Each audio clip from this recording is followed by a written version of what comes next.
सम्माननीय संत मंडल, आदरणीय रवि शास्त्री जी, बंधुओं और मातृशक्ति, अधिक मास धीरे धीरे अपनी पूर्णता की ओर प्रस्थान कर रहा है और हम सभी लोग प्रकारांतर से अपने जीवन के उन क्षणों को पूर्ण करते चले जा रहे हैं जो क्षण परमात्मा की कृपा से वरदान के रूप में प्राप्त हुए। मनुष्य का जीवन निश्चित रूप से परमात्मा का वरदान है। जो लोग इसमें कभी भी अभिशाप की कल्पना करते हैं, मुझे ऐसा लगता है कि वो परमात्मा का बड़ा अपमान करते हैं, क्योंकि आप सभी लोग जानते हैं, यदि किसी बहुत अच्छी मिठाई की दुकान का नाम दुनिया में हो तो वो पूरा प्रयत्न करता है कि बड़ी प्रामाणिकता से क्वालिटी कंट्रोल होना चाहिए और कोई आदमी ऐसा ना कह दे कि चंदू पंजाबी हलवाई की दुकान की मिठाई ये खराब कैसे निकल गई। और ये बात यदि उसको ज्ञात हो जाए, पंडित जी की ओर मेरी दृष्टि नहीं गई, कुर्सी पे विराजिए, मेरी आज्ञा है, बैठिए। आप लोगों को बड़ा आनंद होगा। विश्व की बड़ी प्रसिद्ध संस्था शांति कुंज गायत्री परिवार और उसके संचालक डॉक्टर प्रणव पंड्या, उनके पिता श्री पांड्या जी यहाँ आए, हमारे जज साहब के साथ ही रहे हैं। ये भी सेशन जज थे, वो भी सेशन जज थे। ये पहले रिटायर हुए, वो बाद में रिटायर हुए। वो शांति कुंज की सेवा में आ गए, वो समन्वय कुटीर की सेवा में आ गए और अपने जीवन को सार्थक करने का जो उत्तर जीवन है, इससे बढ़कर कोई लाभ नहीं कि किसी संस्था में अपने परिवार के लिए तो सारी जिंदगी लोग करते हैं, लेकिन समष्टि के भीतर अपने परिवार का दर्शन करने का विचार जग जाए, ये भगवान की बड़ी कृपा होगी। मैं आपसे निवेदन ये कर रहा था कि कोई मिष्ठान्न बनाने वाला व्यक्ति जिसकी बड़ी प्रतिष्ठा हो और जिसकी प्रतिष्ठा के कारण उसकी ब्रांचेस खुलती चली जाएं। आप बंबई गए होंगे, जिस मिष्ठान भंडार का मैंने नाम लिया क्योंकि वो मेरे भक्त थे और विश्व हिंदू परिषद के वो बहुत बड़े सेवक थे। शरीर उनका शांत हो गया, सदा जीवत लाल जी नाम था। तो कभी उनके पास ये शिकायत चली जाती कि आपके डब्बे में एक लड्डू खराब निकला, तो उनको नींद नहीं आती थी और वो अपने कारीगर और मैनेजर को बुलाते कि मेरा नाम बिगड़ रहा है। एक 14 दुकान खोलने वाले एक मिठाई वाले को तो इतना दुख होता है कि उसकी बनाई हुई रचना में दोष कैसे निकल गया। और सारे संसार के प्राणियों का निर्माता परमात्मा, यदि आप उसके लिए कहें कि भगवान ने ऐसा बुरा किया, तो आप तो दुखी होते ही होंगे, लेकिन भगवान को भी बड़ा दुख पहुंचाते होंगे, क्योंकि आप उसकी फर्म का नाम बिगाड़ रहे हैं, आप उसकी पीढ़ी को बदनाम कर रहे हैं, जिसने इतनी अच्छी तरह से निर्माण किया। एक दिन निवेदन कर चुका हूं, तैस तैस तुष्टो हृदया पुरुषम विधाय ब्रह्मावलोकधिषणम मुदमापदेवा।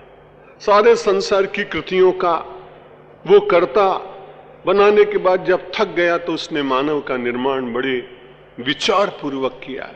नृदेह माध्यम सुलभम सुदुर्लभम प्लवम सुकल्पम गुरु करुणोधारम मयानुकूलेन नभस्वतेरितम पुमान भवाब्धिम न तरेत सहयात्महा। वेदव्यास जी महाराज श्रीमद् भागवत में कहते हैं कि नृदेह माध्यम सुलभम सुदुर्लभम। सारे संसार में मनुष्य के लिए जो आदि जन्म है, श्रेष्ठ, आदि का मतलब श्रेष्ठ। नृदेह माध्यम सुलभम, जो सुसंस्कारी व्यक्ति हैं उन लोगों के लिए बड़ा सुलभ है। अगला जन्म कैसा मिलेगा ज्योतिषी से मत पूछिएगा। पंचांग करता वाले बहुत बड़े अच्छे हैं, प्रणाम करता हूं, लेकिन ज्योतिषी जितना भटकाते हैं उतना कोई दूसरा भटकाता नहीं। इसलिए मैं आज तक जीवन में कभी किसी ज्योतिषी के पास नहीं गया, क्योंकि मेरा बार बार मन ये कहता है कि ज्योतिषी बड़ा है कि भगवान बड़ा है। तब बुद्धि ये कहती है कि भगवान बड़ा है। तब दूसरा प्रश्न मैं करता हूं कि ज्योतिष ने भगवान को बनाया कि भगवान ने ज्योतिष को बनाया? तब उत्तर मिलता है कि भगवान ने बनाया, इसलिए जिसने बनाया वो अधिक श्रेष्ठ। जो लोग ज्योतिष पर विश्वास करते, मैं उनकी निंदा नहीं करता हूं। यहां कोई ज्योतिष का विद्वान व्यक्ति बैठा हो तो उसको वंदन भी करूंगा, लेकिन सच्ची बात यह है कि आपको आपका जीवन कैसा मिलेगा ये ज्योतिषी कैसे बता सकता है? मैं कैसा जी रहा हूं उसका साक्षी ज्योतिषी नहीं है। मैं कैसा जी रहा हूं इसका साक्षी तो मैं हूं। आप कैसे जीवन जी रहे हैं इसके साक्षी तो आप हैं। हृदय माध्यम सुलभम सुदुर्लभम, इसलिए मानव का तन बड़ा सुलभ है उन लोगों के लिए जो बड़े आनंद के साथ धीरे धीरे शनै शनै जीवन के सतपथ के ऊपर ले जाने का प्रयत्न करते रहते। चिंता मत करिए कि इसी जन्म में मोक्ष मिल जाए। एक बड़े हिमालय के महापुरुष थे, मैं उनके दर्शन करने के लिए गया। मैंने कहा महाराज आपकी तो इतनी बड़ी साधना है कि आपको तो अभी से मोक्ष हो ही गया। तो उन्होंने कहा कि नहीं मोक्ष तो हुआ ठीक है, लेकिन मैं वास्तव में मोक्ष चाहता नहीं हूं। मैंने कहा रे हिमालय में यहां इतनी दूर बैठने के बाद और आप मोक्ष नहीं प्राप्त करना चाहते हैं, बड़ी विचित्र बात है। तो उन्होंने कहा कि मोक्ष मानो आज मिल जाए तो कल से क्या करेंगे? आयु मेरी मानो 90 वर्ष की हो और मोक्ष मिल जाए मुझे 70 वर्ष की आयु में, तो 20 वर्ष में क्या करूंगा? इसलिए मैं तो परमात्मा से प्रार्थना करता हूं मोक्ष मिले न मिले, लेकिन जीवन में मोक्ष के आनंद का अनुभव प्रतिक्षण करता चला जाऊं और दूसरे जन्म में फिर से आना पड़े अपने किसी सात्विक संस्कार के कारण, तो मुक्त हुआ व्यक्ति मुक्त होकर आए तो उसको क्या आनंद, कोई कष्ट नहीं। जो बंधन में है उसे मोक्ष की तो सचमुच बड़ी जरूरत, क्योंकि वो बंधन की पीड़ा में जकड़ा हुआ अपने जीवन को इतनी कठिनाई में व्यतीत करता है कि जिसकी कोई कल्पना नहीं, मुख से कह नहीं पाता है, लेकिन अंतर में निरंतर वेदनाओं से ग्रसित हुआ अपने जीवन को कई बार ऐसा विचार करता है कि मैं संसार से चला जाऊं तो अच्छा। मेरे पूर्व श्रोता लगभग सभी बात जानते होंगे कि वो एक वृद्ध माता ने मुझसे भी कहा था कि मैं संसार से जाना चाहती हूं। बहुत कम लोग ऐसे मिलते हैं, लेकिन मिल ही गई और अस्पताल में मिली। उसने कहा कि महाराज आप तो बड़े तपस्वी हो, आप ऐसी प्रार्थना भगवान से करो कि आज शाम को भगवान मुझे उठा ले। मैंने कहा इसे जिंदा रखने की प्रार्थना तो मैंने बहुत लोगों के की, लेकिन ये पहली बार भगवान से कहना पड़ेगा कि इस बुढ़िया को मार दो। ये बड़ी कठिन बात है मेरे लिए, पर तू प्रार्थना कर रही है मैया, मैं जरूर भगवान से प्रार्थना करूंगा। संयोग ऐसा कि इतने कार्यक्रम आए कि सायंकाल 2 मिनट की खाली उपासना का समय मिला और मैं भगवान से प्रार्थना कर ही नहीं सका कुछ। दूसरे दिन सद्विचार परिवार के लोग मुझे फिर ले गए फल बांटने के लिए। जब मैं फल बांटने लगा तो सबसे पहले आवाज देकर उस बूढ़ी माता ने मुझको बुलाया, उस बाबा को पहले मेरे पास बुला। मैंने सोचा आज तो बड़ी मुश्किल हो गई। इसने कहा था कि आज प्रार्थना भगवान से करना कि मुझे उठाए, वो मुझसे तुरंत पूछेगी। जैसे ही मैं गया उसने बड़े प्रेम से को पूछा, काले तमें प्रार्थना में बेसा था कि नहीं? मैंने कोई काले टाइम ना मळ्यो। कल प्रार्थना में आप बैठे थे कि नहीं? मैंने कहा मुझे कल समय नहीं मिला। तो उस माता ने मुझे कहा भाई वहीं से करिए प्रणाम, हमारे यहां ऐसा नियम नहीं, और वहां किसी को खड़ा करिए, जो लोग जैसे क्रम से आते हैं पीछे जाएंगे। श्री राम जय जय, बैठने दो, बैठ जाने दो। श्री राम जय जय राम।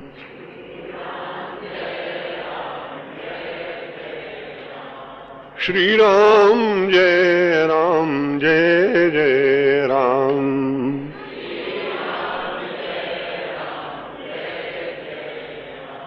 मैंने उस माता से बड़ी विनम्रता पूर्वक ये निवेदन किया कि कल मुझे भूल हो गई, मैं आपकी बात भगवान से कह नहीं पाया। बड़ी प्रसन्न हो गई माता। बोला भगवान ने खूब दया थी कि तुमने टाइम न મળ્યો, હવે तुम्हारी तबियत बरोबर છે એટલે भगवान પાસે प्रार्थना नहीं करता कि मैंने उठावी ले। उसने कहा कि भगवान से प्रार्थना मत करना कि मुझे उठा ले, ये तो बड़ा अच्छा हुआ कि कल आपको टाइम नहीं मिला, आप कल रिकमेंड कर देते तो मैं आज चली गई होती। हृदय माध्यम सुलभम सुदुर्लभम। महर्षि वेदव्यास जी महाराज कहते हैं आप सब बड़े भाग्यशाली लोग, पुरुष हैं कि स्त्री, कुछ विचार मत करिए। हृदय मला मानव तन मिल गया। हृदय माध्यम सुलभम, जो संस्कारी लोग हैं उनके लिए तो सुलभ। परमात्मा भी बहुत विचलित होता है, वो निराकार निर्गुण ब्रह्म सगुण साकार होकर इतना विचलित होता है कि मैं भी तो एक बार मानव बन के आऊं। और ये उसके मानव बन के आने की इच्छा न होती तो राम बनकर आते कैसे, और राम बनकर न आते तो संसार के रामचरितमानस के वक्ता भिन्न भिन्न रूप से राम की चर्चा करते कैसे। इसलिए मानव की कितनी महिमा है। पंडित रामकिंकर जी महाराज जो इस देश के सबसे बड़े रामायण के विद्वान हैं, हनुमान जी की कृपा है उनके ऊपर, उनका प्रवचन परमार्थ निकेतन में हो रहा है। रामायण के सरस प्रवक्ता राजेश्वरानंद जी का यहां हो रहा है, रवि शास्त्री जी का यहां हो रहा है, पीयूष जी का कहीं हो रहा है। अगर भगवान स्वयं मानव बनकर न आता तो मुझे ऐसे लगता है कि अधिक मास में कथा किसकी कहते, कथा किसकी सुनते। इसलिए परमेश्वर ने भी मन में विचार किया कि मनुष्य का तन प्राप्त करना ये भगवान की बड़ी कृपा है। स्वागतम विराजी। हृदय माध्यम सुलभम सुदुर्लभम प्लवम सुकल्पम गुरु करुणाधारम। हम सब लोगों को जो मानव तन मिला है शास्त्र का ले जाते हैं, वो तो बहुत क्वचित। भारत माता मंदिर की ओर से 4 वर्ष पहले एक 13 वर्ष की कन्या को हम सब लोगों ने पुरस्कार दिया, रूपाली को। 13 वर्ष की बालिका थी। हम सब लोग उसको देख के बड़ी दुबली पतली सरल सी, और मैंने तो आश्चर्य किया कि इसने 26 माइल का इंग्लिश चैनल पार कैसे किया होगा, लेकिन इंग्लिश चैनल पार कर गए।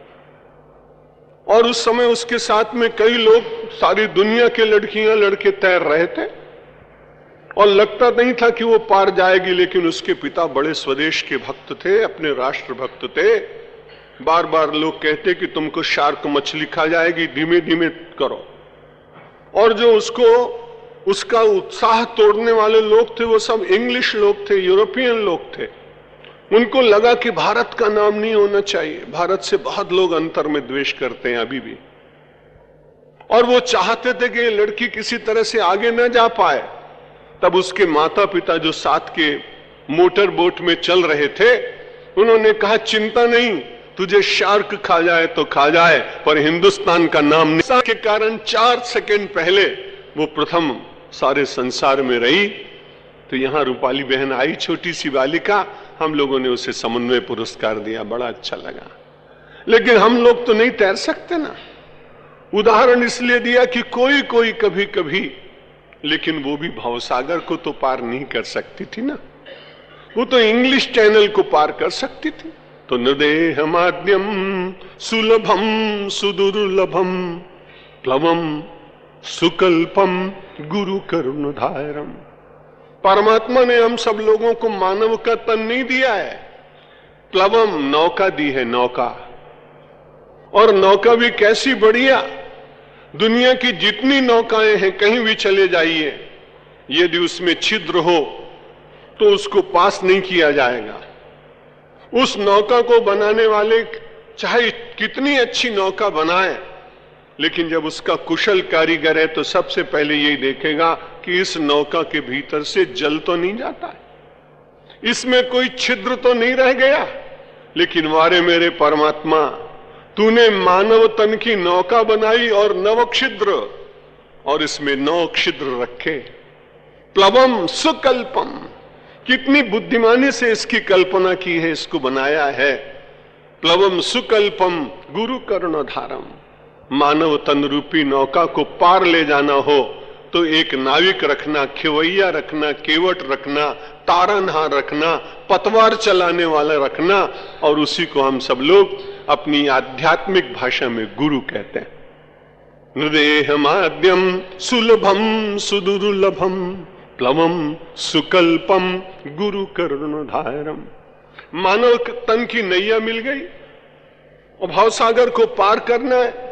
गुरु रूपी कर्णधार मिल गया, संतों रूपी कर्णधार मिल गए, और उसके बाद फिर भगवान से प्रार्थना करो कि महाराज गुरु की कृपा तो है, लेकिन मेरे अपने पूर्व जन्म के संस्कारों की आंधी ऐसी विपरीत चल रही है, इसलिए इसमें मेरी गति नहीं हो पा रही, मैं इसमें प्रगति नहीं कर पा रहा हूं। जब भगवान से प्रार्थना करेंगे तो एक बड़ा लाभ होगा। गुरु की पतवार तो शायद बहुत धीमे धीमे चल पाए, लेकिन परमात्मा की कृपा की जो आंधी, परमात्मा की कृपा की बयार जो आपके अनुकूल हो गई, तो न गुरु को मेहनत करनी पड़ेगी और न शिष्य को मेहनत करनी पड़ेगी, फिर तो भगवान ही उसको पार लगाएंगे।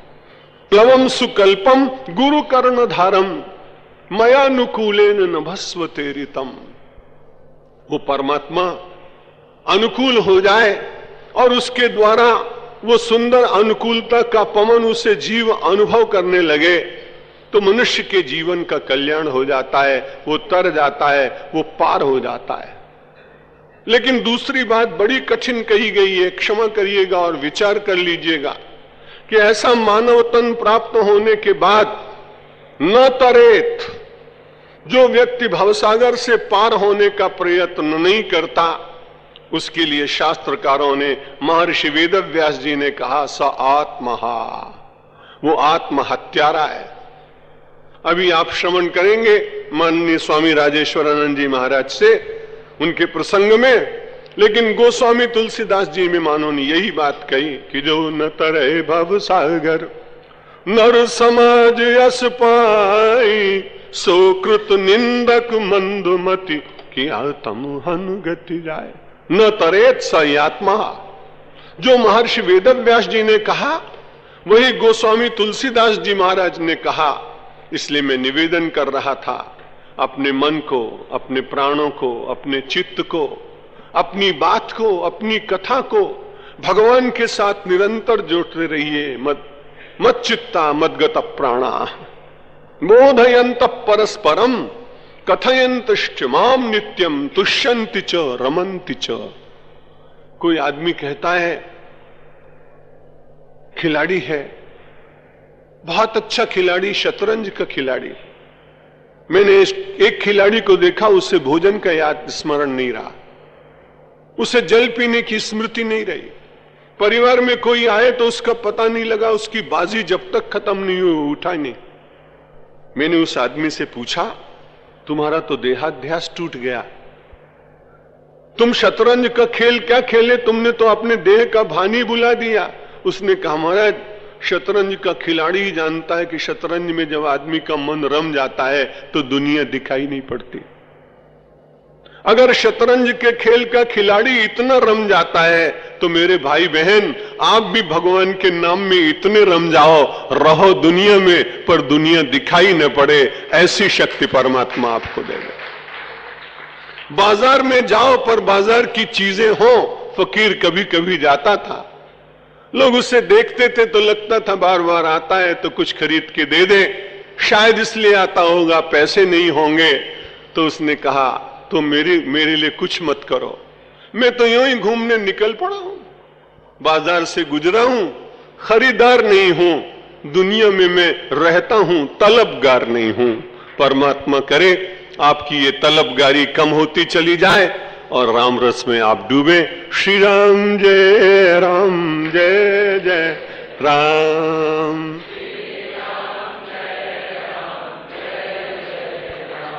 राम श्री राम जय राम, जय